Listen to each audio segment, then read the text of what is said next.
1840, and I'm going to prop on my crutches here. For today, we have a wonderful guest, Mika McKinnon, who is a disaster scientist and, well, I think maybe former ESS volunteer for the North Shore.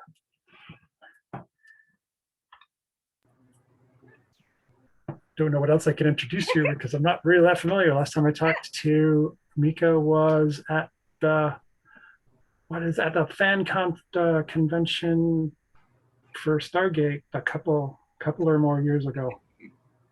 Shoot. So over to you. All right. Yes, I am technically a former ESS volunteer. I have a very small human being that has joined my family, and until they are slightly more resilient on their own, I can't really handle any disasters beyond what is happening in these walls.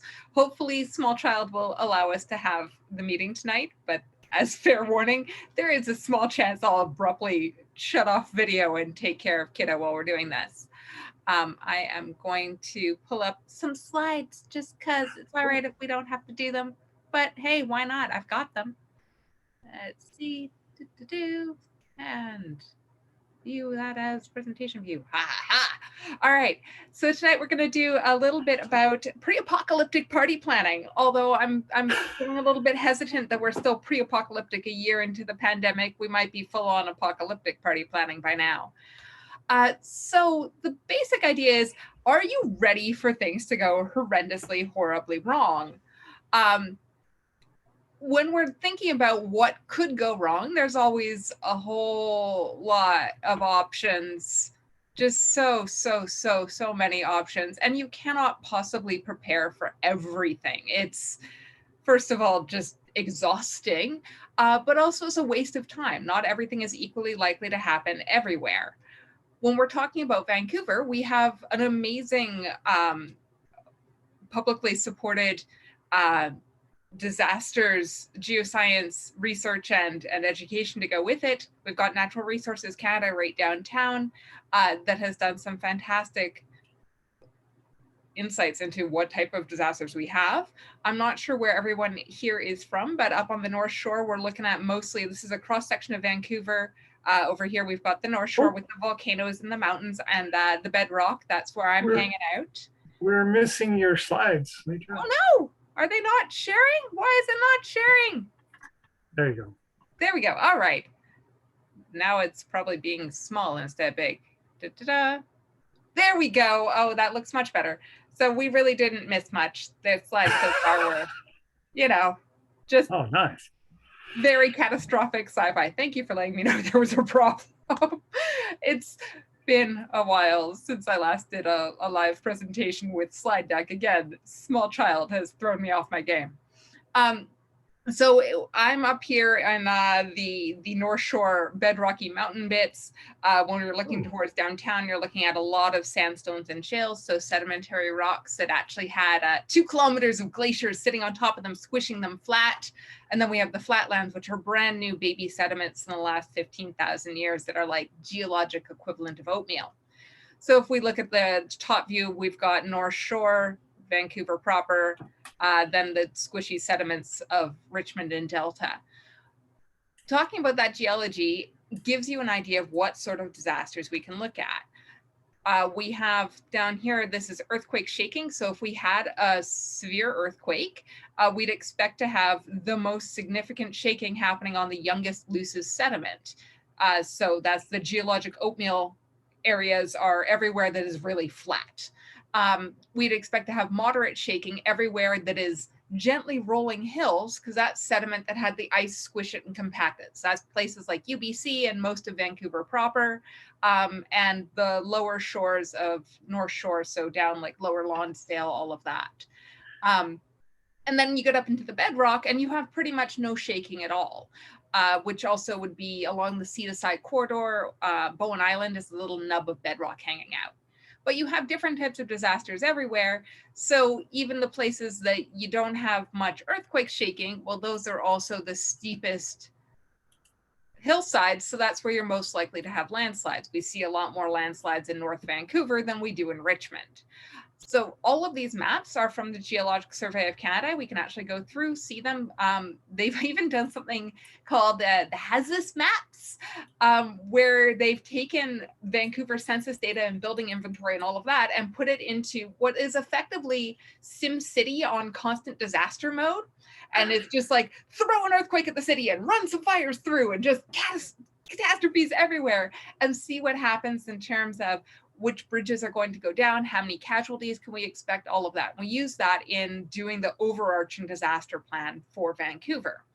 And from it, we learn all sorts of oddball things. Like for Vancouver specifically, it would actually be more damaging to have a nearby magnitude 7 earthquake than a magnitude 9, because a magnitude 9 would be off the coast of Vancouver Island on the other side. So it'd be severe shaking and it'd last a really long time, but the Mag 7 would actually feel stronger in Vancouver. So there's that a weird little bits and pieces that are a little counterintuitive. So for us in Vancouver, the sort of disasters we think about most often are going to be the fires. And that can be anything from an apartment building fire to the great big huge fires that happen every summer at this point, with the smoke and the air quality degradation happening. Floods, which floods are the most common disaster everywhere in the world. For Vancouver, it's everywhere flat has flood risk, particularly flat places near water. Richmond has a particularly unique approach to flooding in that they've lowered their flood risk by redefining a flood.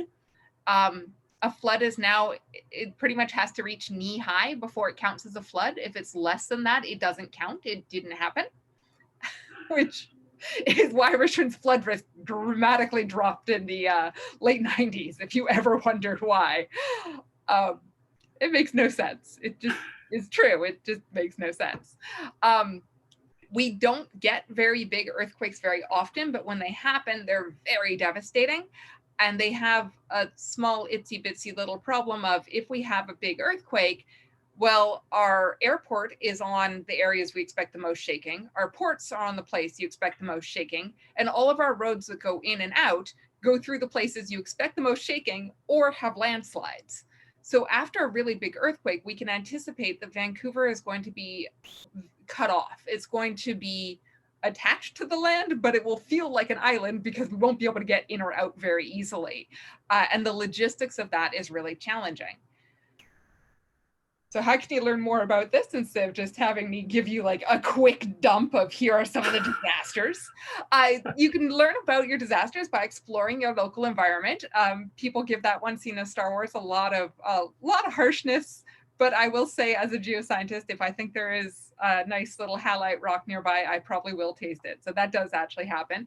In Vancouver, we have a lot of resources. My favorite is a book called Vancouver City on the Edge. It's written by John Clegg, who's a professor at SFU, and Bob Turner, who worked at Natural Resources Canada for years and now does a whole series of wildlife videos off of Bowen Island.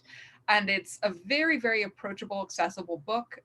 It's put out by a small print in West Vancouver, I believe. So it's a little bit challenging to find sometimes, but Indigo Book Stuff does cover chapters. Indigo, I don't know what they're called anymore.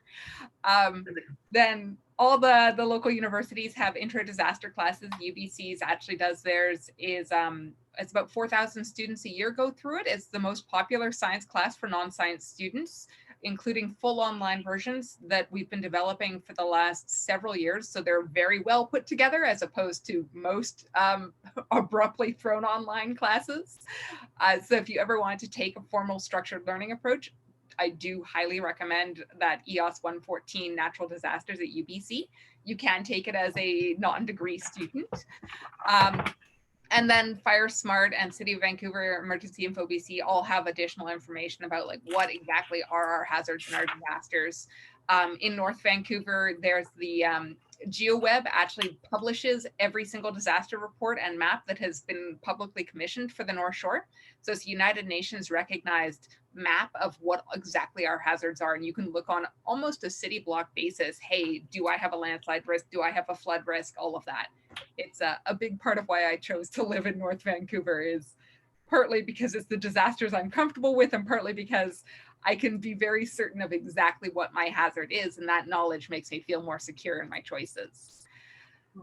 But the real question is, if we know what the disasters are you actually prepared for them? Do you know what to do about it? And can you actually get through with it? Do you feel like you're prepared for disasters? I can see if there's if I can actually see the lovely little responses of people feeling prepared or not particularly prepared. I can't see it. Nobody's reacted. List. We haven't reacted. People don't feel like using the reaction tools. That's okay. We don't have to. It should be, where is it? Yeah, I don't know. Yeah, all good. I haven't tried using it before, so, new Zoom skills. I will clearly have to practice them. Most people feel like they are somewhat prepared, but could be more prepared. And if we actually look at the BC surveys of this, most people understand what our risks are. We know that in Metro Vancouver area, a lot of people are concerned about earthquakes, but don't necessarily have earthquake insurance. When you get out a little bit away from Vancouver, just driving distance away, a lot of people are concerned about fires, don't necessarily have their fire insurance.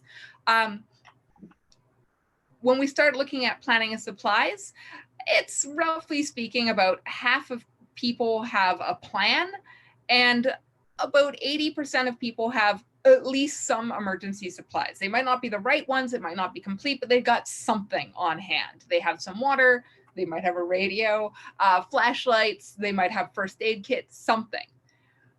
But what I find most interesting is when you run into the question of what is preventing people from being fully prepared. And this is, I feel kinship all the way around, which is most people are held up in getting more emergency planning by feeling lazy, not having enough space to keep their gear, or not wanting to spend money on it. It's they know that they need to do it, but they'll do it later. Interestingly, with the pandemic, we're actually expecting these numbers to change a bit because a lot of this pandemic planning actually works really well for earthquake planning because you've effectively set it up so you can stay in shelter in place for weeks at a time, particularly in March when we went into a full lockdown. But my question and curiosity comes into, so how can you be lazy and enhance your community resilience at the same time? Like, not fight against this inherent instinct of, 30% of people saying they're too lazy to put things together, and go, all right, fine, we'll work with your laziness and try and figure out how to be more prepared. But that's not quite the right question. The actual question is, how could throwing parties save your life? My absolute favorite bit of disaster research is that if you throw parties and invite your neighbors, it increases your odds of survival by between 10 and 20%. And the basic reasoning behind that is, if something goes terribly, terribly wrong, the first people on scene aren't the police or the firefighters or the paramedics. It's the people who live closest to you.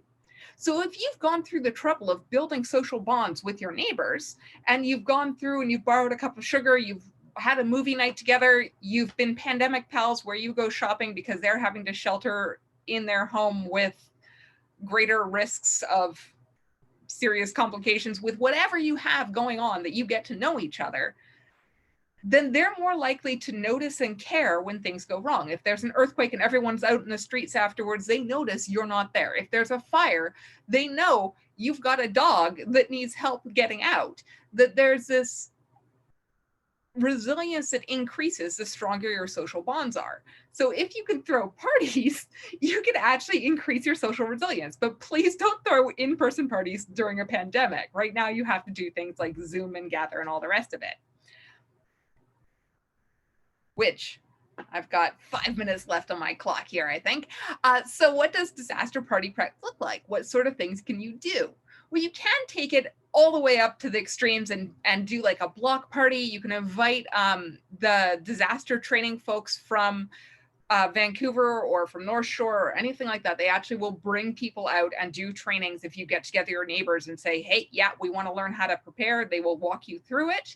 But you can also just do things like do a neighborhood walk where you wander around and find who has a generator, who has a ladder, who has supplies that they'd be willing to pool together, or to identify where your water mains are for cutoffs.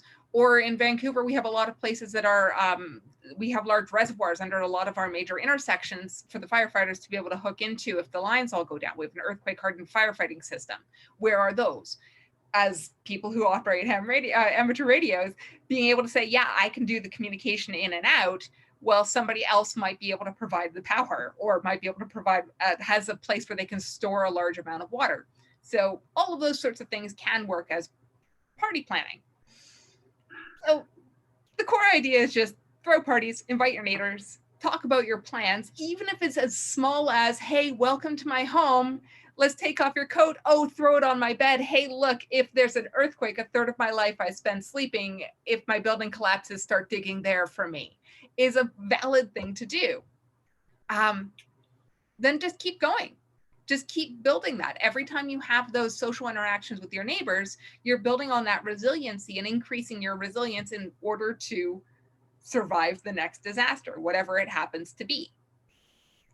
And I'm just going to add on a little small bonus bit about ham radio, because this is always published by the US as opposed to amateur radio, but we'll call it ham radio and disasters. So this is a couple pieces of brand new research as of the amateur radio operators filling in earthquake donut holes is as of a week ago.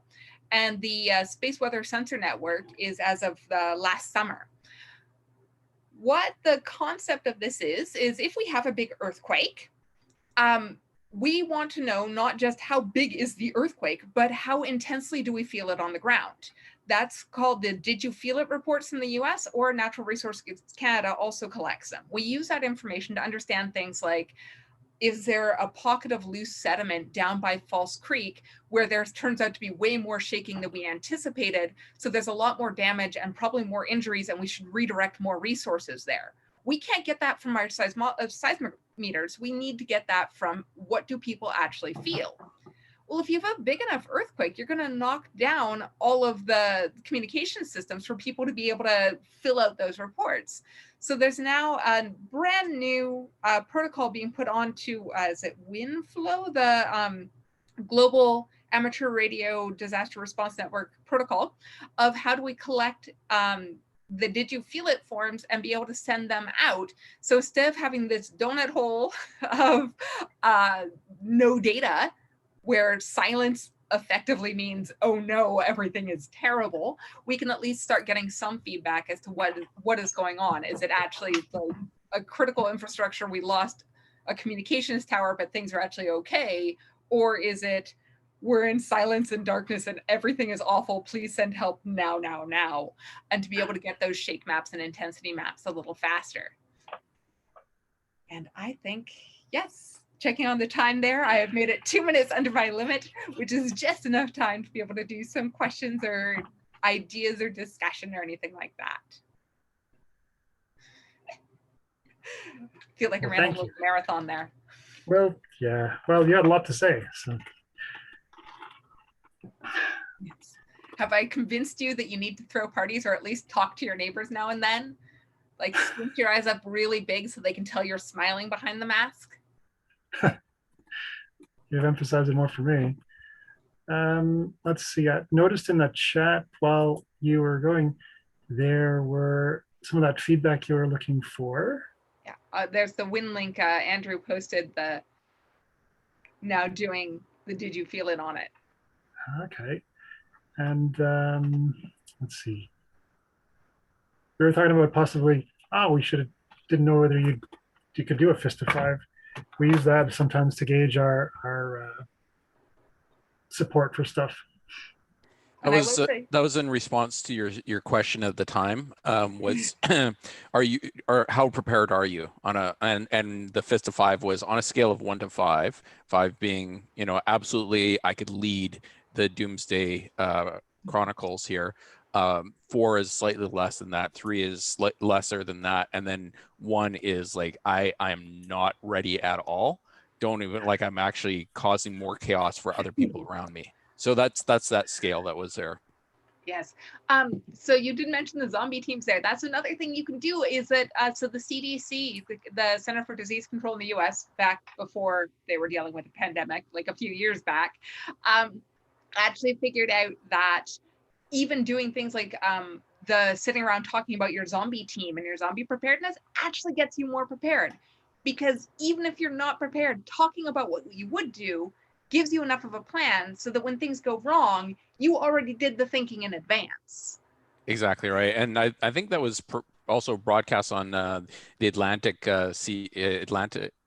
CDC, and you could actually get information on that because they figured that the same stuff that you would require for the zombie apocalypse could easily be, switched over to earthquake or, other type of flood, preparedness, things like that. So there was positives from there. I've definitely found a lot of people are more prepared than they think they are. Somebody else mentioned parents are inherently prepared. A diaper bag is just a grab and go bag of what do you need to be able to take with you and get out the door right now and to be able to survive the next couple of hours. Like, exactly that's what right. a diaper bag is. Every parent has a grab and go bag, and they just haven't necessarily recognized it or haven't necessarily added enough for themselves into the bag. Oh. So, can I comment something? Please. I don't know if anybody else experienced it, but I'm having a hard time finding mind-like people to share this kind of preparedness. To start off, like, I'm from Mexico City. I've been in earthquakes where I get out and the building comes down and right behind me. So I know what it's like to be in a real event. And a lot of the times when I come here and I say, hey, maybe we should get prepared, people just don't take it seriously. They just don't think it's going to happen. Or if I say, hey, maybe we should prepare for the zombies, people immediately tag me with kind of groups in the US, and I'm like, it's not like that. I'm just telling you, have some water and food at home. So I'm having a hard time finding serious people to say, hey, maybe we can support each other, because it feels like almost have to prepare in secret, because otherwise I'm grouped with the other preppers who are really arming for the zombie apocalypse. So at least here in Canada, I find it very hard to find a group of people to really prepare with properly. One of the things is to flip the narrative, Gabe, and I've talked about this with some other people as well, is the same things that you require for 3 days of resiliency in the woods is about the same thing. Like if you need a small burner or a heater, a small tent, some sort of things like that, it might not be necessarily in a grab and go kit. Like if you do a lot of car camping, I mean, you're not necessarily prepared, but if you do a lot of backpacking or hiking and stuff like that, that's the narrative. And if you can get people that are interested in those type of things, that kind of makes it easier to go with, hey, I've got dried rations for my next camping trip, what have you got? And they can talk about that. So sorry, go ahead. Oh, I definitely understand the challenge of trying to convince people in Vancouver earthquakes can happen. So I actually, my earliest childhood memory is the Loma Prieta earthquake in San Francisco and sitting on the hillside watching San Francisco burn. So it was a very formative moment. If you from Mexico City, that's one of those places where even when the earthquakes are far away, it's on a sediment bowl that will reverberate and actually amplify the earthquake. So it's stronger in Mexico City than it is where the earthquake actually happened. Whereas in Vancouver, we haven't had a large earthquake since January 1700. So nobody is alive anymore who remembers it. We didn't have very much going on at the time. We have a lot of First Nations stories about it, but that's about it. Even that feeling a moderate earthquake, that's like there's the Nisqually earthquake in down in Washington is one of the more damaging moderate scale earthquakes recently. So it's hard to convince people, yes, this is the thing that will happen. On kind of a silver lining to how awful things have been is that being able to talk about the pandemic, being able to talk about the big BC wildfires from 2017, having things like the Texas power outage and severe winter storm happening. All of those things being in the news are getting people talking more and getting them open to the idea more. I also find that doing a little teeny tiny bit of shock factor of going, okay, so you think your government is going to take care of you. Great. How many emergency supplies do you think that there are in the city of Vancouver allocated to Jericho? To all of Kitsilano, there is one cargo container with enough food for about 50 people, maybe. I think that's it. That there's just, the city cannot provide these, so we have to do it for ourselves. And being able to talk about it in the context of the great toilet paper shortage of March 2020 might be a way to start some of those conversations. And I mean, personally, that's been a great way to be able to talk about having things in your grab and go bag and your stay and survive bag that aren't just about pure survival, but also about emotional health and happiness. What are the things that you need on the very worst day of your entire life that you probably want to put, like, I don't know, some knitting, a chocolate bar, a bottle of scotch, something that brings you happiness inside your grab and go bag, because you're going to be sitting on a curbside watching your building burn down, trying to figure out what to do and how to rebuild your life. Have something that gives you comfort in there. Have a pair of really warm, fuzzy socks. And talking about that in terms of the pandemic as well, with all the shortages that happened in the spring, I'm hoping, we'll see, but I'm hoping that people are a little bit more open to the idea of bad things can happen. Oh, excellent. I was just going to mention that I think, first off, I appreciated your talk. Thanks very much. Learned something new. But I think that when people have an experience, for example, if you're in a condo building and you have fire alarms or a fire that causes some people not to be able to go back inside, and supposing that, like in our building, we had trouble with the alarms being too sensitive for a period of time. So we were out and then we're on the street waiting to go back in.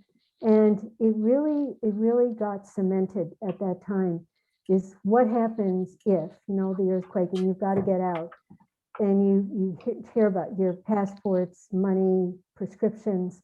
And what it did for us was to make us put those things in a bag in a place that's quite stable near the door so that we'd be able to get it and leave.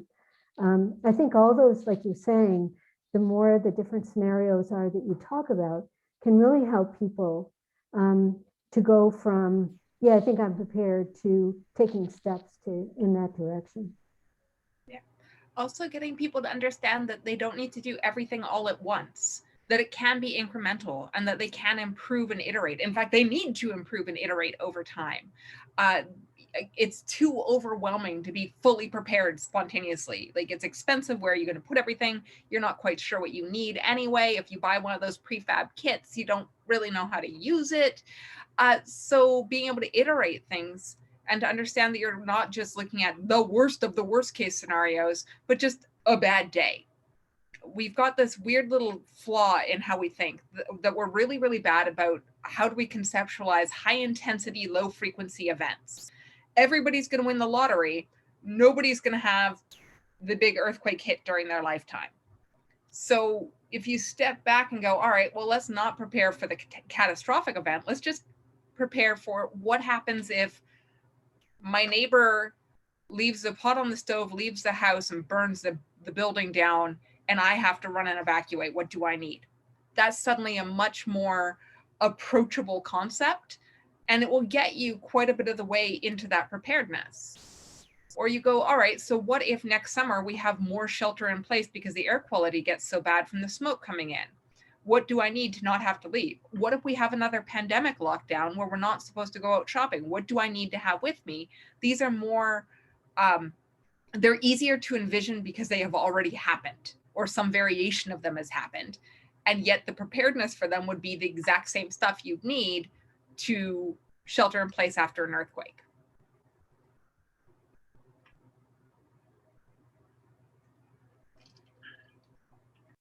I think I have a question then. You mentioned iterating on your equipment, and I'd imagine that the only way to really iterate it is to have something happen. So how have you used opportunities to improve your own equipment? I have lived in buildings with really, really crappy fire alarms. And every single time we have to leave for the fire alarm going off, I was iterating my kit through. At the time, I even had a little pet hedgehog who had his own little disaster kit.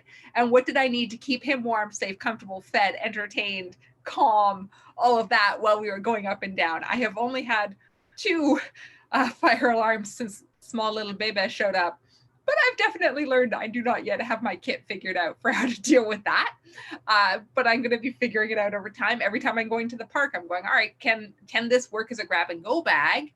Can we leave and come back and not run into issues? Yeah, little small child, turns out cutting his nails is very similar to cutting a hedgehog's nails.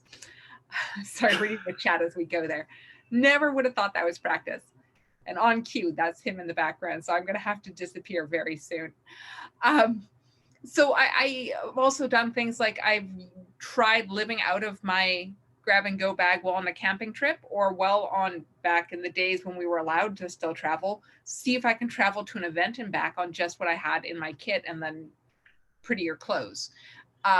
So just trying it out and seeing, what do I miss? What do I wish I had? Oh, wow. Yeah. I also like using, whenever it's the clocks change, using that as an opportunity to go through, check batteries and things, and refresh my kits of how has my life changed since last time? Do I want to have a different external hard drive with different things backed up? Oh, it's a different season. Maybe I should throw in a sweater because we're entering into the winter time when I didn't need it in summer. So just use those kind of external things to even just do a quick little maintenance check. Oh, thank you. I hadn't actually thought of actually shifting it when the seasons changed. Just relying on the core kit. I have very, very small spaces. I cannot afford to have out a giant bulky sweater at all times. It is a wintertime sacrifice in my closet. So I have to trade things around. Also, when I was a broke student, I couldn't afford to always have dedicated emergency supplies. I needed to have things that were in rotation and being used, but stored all in one spot so I could shove them together if I had to. So even if you don't already have them in the bag, having them nearby.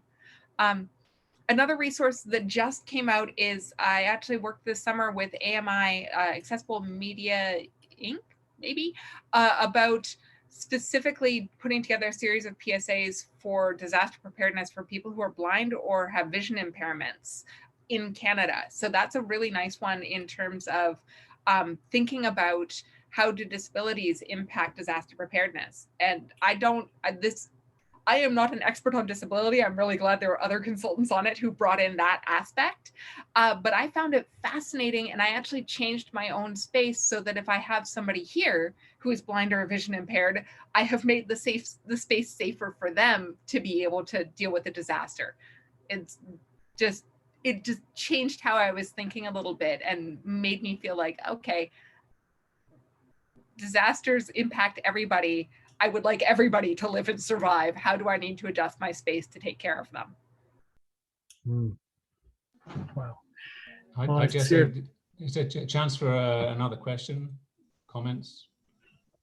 I would say so. We've only gone over a tiny bit. We can. Oh, we have. Okay, I have a question, Jesse. Oh, Stuart, Richard here. I have a question, if I may. Sure, Stuart too.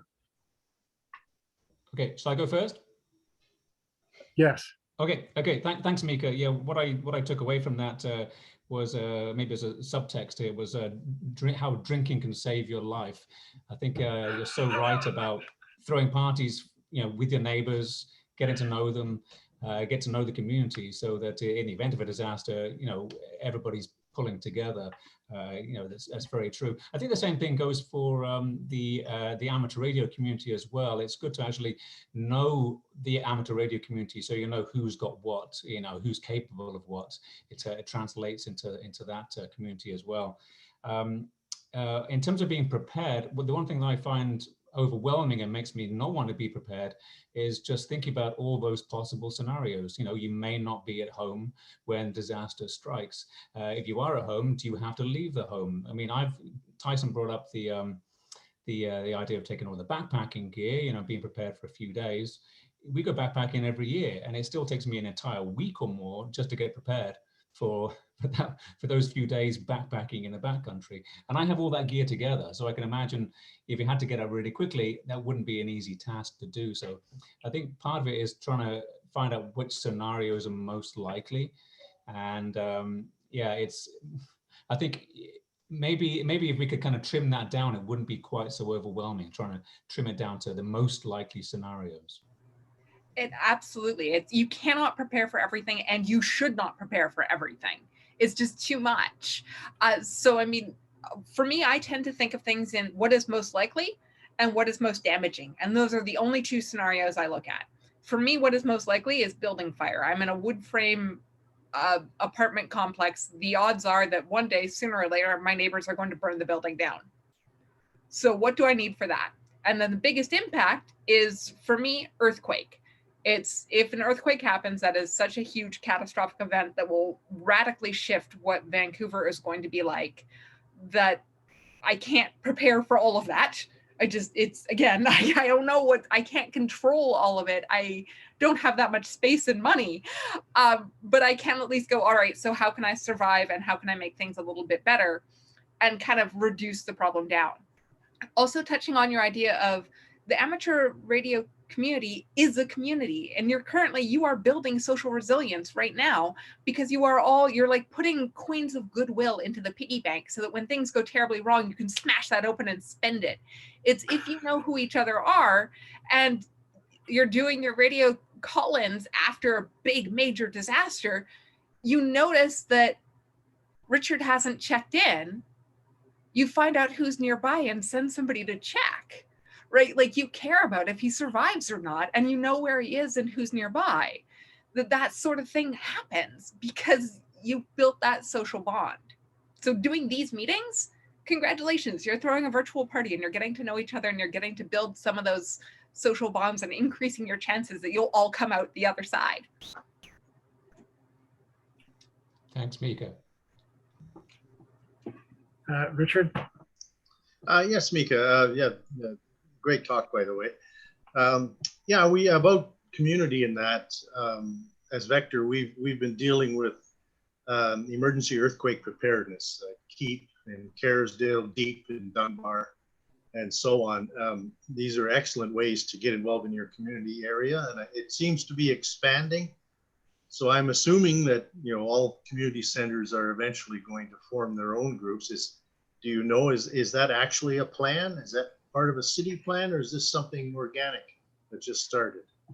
So with disaster preparedness, there is so much less funding than you would ever dream there is.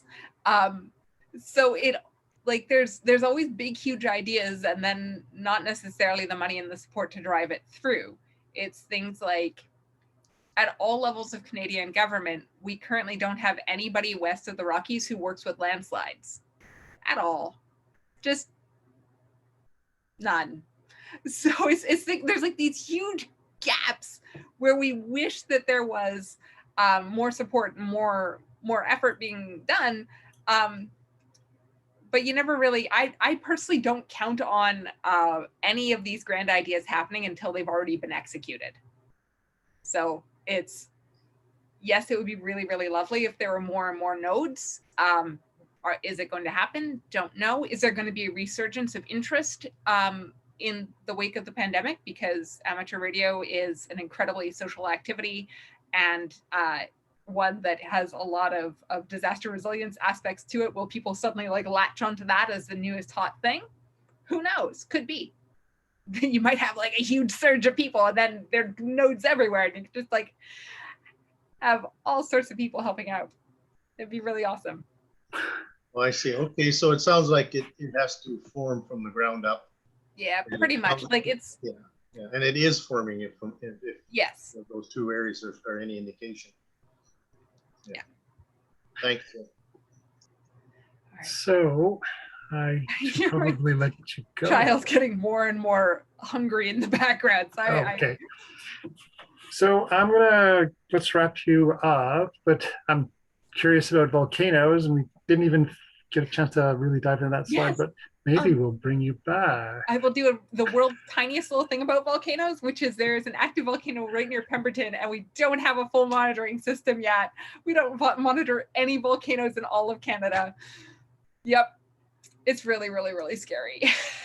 So let's hope it doesn't erupt anytime soon. Oh, dear. I know, very reassuring. Simon Fraser University is sending students to take a look at it.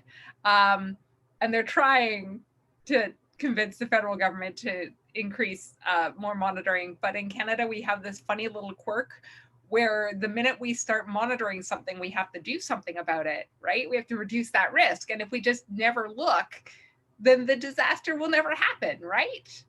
Oh.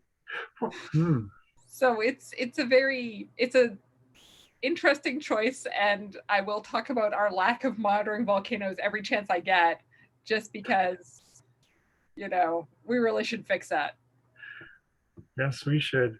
Well, maybe we'll try to get you back sometime. Actually, in May, Dr. Hobbs is going to be in. We could probably grill her about where it sits in the NRC's scenario modeling. Fantastic. Good ideas. All right. It's been lovely to chat with you folks. I'm sorry I'm going to have to run out so abruptly. It's apparently, I have no backup plan for the current situation. Have a great night and good luck with all of your exercises. Thank you very much, Rico. I'll try to catch up with you a bit later.